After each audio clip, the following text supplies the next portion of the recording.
Dobroveče i sa moje strane. Dakle, vi ste od Nebojše, Dragana i Filipa imali prilike da čujete dosta o našim konceptima, o razmišljanjima, idejama unutar petlje, kako mi mislimo da programiranje treba da se uči pre svega u osnovnoj školi i gimnazijama, a ja ću narednih par minuta pokušati da vam prenesem šta ono što smo u prethodnih godinu dana uradili po tom pitanju i kako smo te naše ideje koje interno kuvamo u našoj organizaciji najpre integrisali u naše materijale, a potom pokušavamo da ih iskomuniciramo i prenesemo našim korisnicima. I kao što je Nebojša na početku rekao, dakle, naš glavni proizvod su online materijali. Međutim, život tih materijala ne počinje onda kada se oni pojave na portalu petlja.org. Oni počinju onog trenutka kada uđu u učionice. I tada kada oni uđu u učionice, mi počinjemo da slušamo povratne informacije, da pitamo, da zapitkujemo, da vidimo kako to zapravo izgleda kada jedan učenik u jednoj prosečnoj učionici, negde u Srbiji, i jedan nastavnik te materijale krenuo koriste. I to radimo tako što, recimo 2 puta godišnje, pošaljemo jednu kratku anketu gde nastavnike pitamo kako ocenjujete naše materijale? Da li smatrate da nešto od ovoga što smo vam ponudili je preteško? Da li je neka oblast konkretno preteška za učenike da je savladaju? I da li nešto možemo još da uradimo što bi vama moglo da koristi, da vam bude dodatna podrška? Dakle, nakon toga mi onda gledamo te ankete i pokušavamo da izvučemo neke zaključke. I uvek ih izvučemo. Dakle, uvek ima nešto što može dodatno da se unapredi. Tako imamo situaciju da, na primer, priručnik za 6. razred, koji je svoje prvo izdanje ugledao 2017. godine, je do sada 3 puta unapređivan.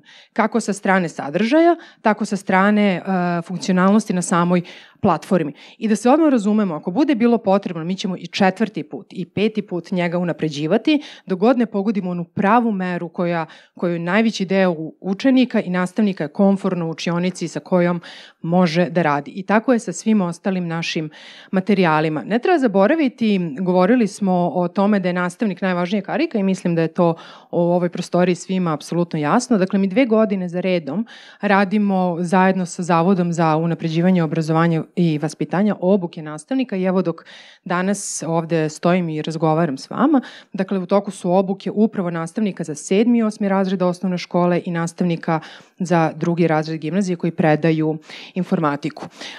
U toku prošle godine smo se trudili da gradimo i izgradimo zajednicu oko petlje i zapravo onoga što mi u petlji radimo.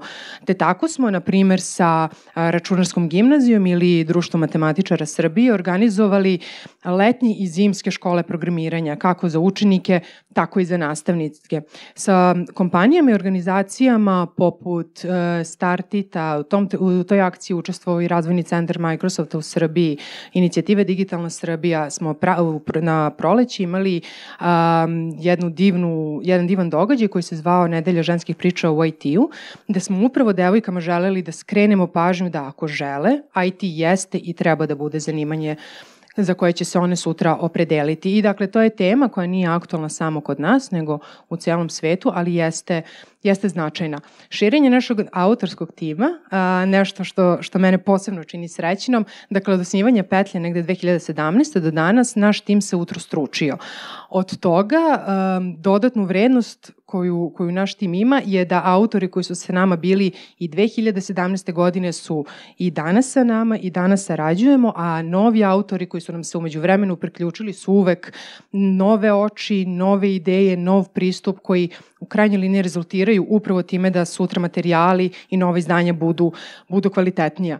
Sarađujemo sa inicijativom Digitalna Srbija upravo u delu obrazovanja i trudimo se da budemo dobar partner na tom putu i u tim projektima koje zajedno radimo i konačno ne treba zaboraviti da sve ovo što ste čuli da mi radimo, mi ne bismo mogli ili bismo jako teško mogli da radimo da nemamo podršku naših donatora. Dakle, inicijalno kad je petlja nastala, IT industrija i IT kompanije koje posluju u Srbiji su stale iza nas jer su prepoznale ono što mi radimo kao značajno ne samo za našu organizaciju nego za naše društvo. I te kompanije su i danas ovde, njihovi predstavnici, hvala vam što ste došli, su ovde sa nama i to je jako važno da bismo mi mogli da pravimo ove materijale, oni su besplatni, svima dostupni i samim tim moramo da imamo i dalje tu podršku, a naš put u obrazovnom sistemu daleko od toga da je gotov. Kada govorimo o brojevima, negde u aprilu, ovo su dakle podaci o mesečnom broju aktivnih korisnika prema Google analitici i dakle negde u aprilu ove godine imali smo pik od 67.000 korisnika za tih mesec dana. Ova isprekidana linija koju vidite je negde naša projekcija za ovu školsku godinu koja je sada počela.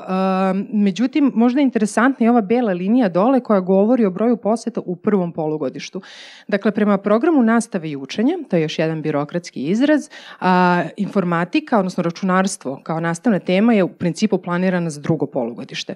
Međutim, ovih 28.000 korisnika koje imamo upravo ovih dana na portalu Petlja, znači da određen broj nastavnika je rešio da upravo školsku godinu startuje sa ovom nastavnom temom.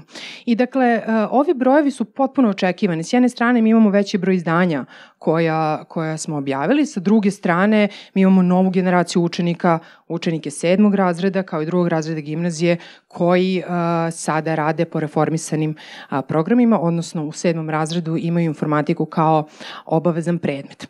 I konačno da napravimo jedan pogled u budućnost i šta je ono što ćemo mi raditi u narednom periodu. Dakle, bez sumnje ono što je naša osnovna misija to je da pružimo snažnu podršku opštoobrazovnom programiranju, pre svega u osnovnim i srednjim školama. Dakle, mi smo negde taj put utabali, ali daleko od toga da je on završen i da je on gotov. Šta to znači? To znači da mi sledeće godine dobijamo informatiku kao obavezan predmet u 8. razredu. Sledi reformisani programi u 3. i 4. razredu gimnazije, a onda 2021. prva generacija osnovaca koji su informatiku imali kao obavezan predmet će doći u gimnazije. I to znači da svi materijali koji se trenutno nalaze na Petlji namenjeni gimnazijalcima će morati se menjaju.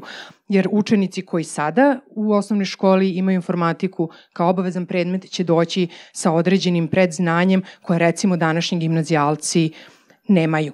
Tako da ako neko je pomislio da je ovo jedan projekat koji ima svoj početak, neke KPI-eve i kraj, nije. Dakle, naš posao se nikad neće završiti, mi konstantno moramo da radimo na unapređenju materijala. Sa druge strane, tehnologija napreduje dok mi ovde sad stojimo i pričamo i mi ne smemo to i negde izgubiti iz vida. Moramo pratiti šta je ono što su novi tehnološki izazovi i to nekako integrisati kako unapređenje naše platforme, funkcionalnosti na njoj, tako i u same sadržaje. Poslednjih mesec dana smo dosta razgovarali o tome koji bi to novi oblici sadržaja mogli se pojave u narednom periodu na našem portalu. Dakle, vi sada kada odete na peljatelj.org, vi uglavnom prepoznajete da naši materijali su namenjeni obrazovnom sistemu i oni jesu. Što ne znači da neko od nas ili bilo ko od nas ne može da uči programiranje, ali u principu neko ko nikada nije čuo za Petlju i sleti na petlja.org neće se pronaći jer mi uglavnom i naši glavni korisnici uglavnom i jesu učenici, odnosno nastavnici. Ali gledat ćemo i ova engleska verzija koju ste imali prilike da čujete, da smo je napravili, je dobar osnov da napravimo neke materijale koji možda su okrenuti nekoj drugoj populaciji koja nije trenutno u formalnom sistemu obrazovanja. Neformalno obrazovanje, takođe tema koja je jako značajna i koju vidimo da imamo prostora da je unapredimo i tu je pre svega različiti seminari, zimske, letnje škole. I konačno moramo voditi računa šta su nove velike teme. Python je bio jedna nova velika tema i sudeći prema broju udžbenika u kojima se ove godine našao, rekli bismo da je ta tema nekako prihvaćena u našem društvu, odnosno konkretno u obrazovnom sistemu. Sledeća velika tema na ovaj ili onaj način mi mislimo da će biti veštačka inteligencija i s njome nekako moramo da se uhvatimo u koštac, u kom obliku, to ćemo još videti. Ovim bih ja završila oficijalni deo godišnjeg predstavljanja rada Fondacija Petlja. Hvala vam što ste došli, hvala vam što ste bili ovako pažljivi slušaoci ovu prethodnih otprilike sat vremena. Pozvala bih vas sada da nam se pridružite na 6. spratu na koktelu koji smo priredili kako bismo mogli da o ovim temama nastavimo razgovor u nekom neformalnijem okruženju. Hvala još jednom.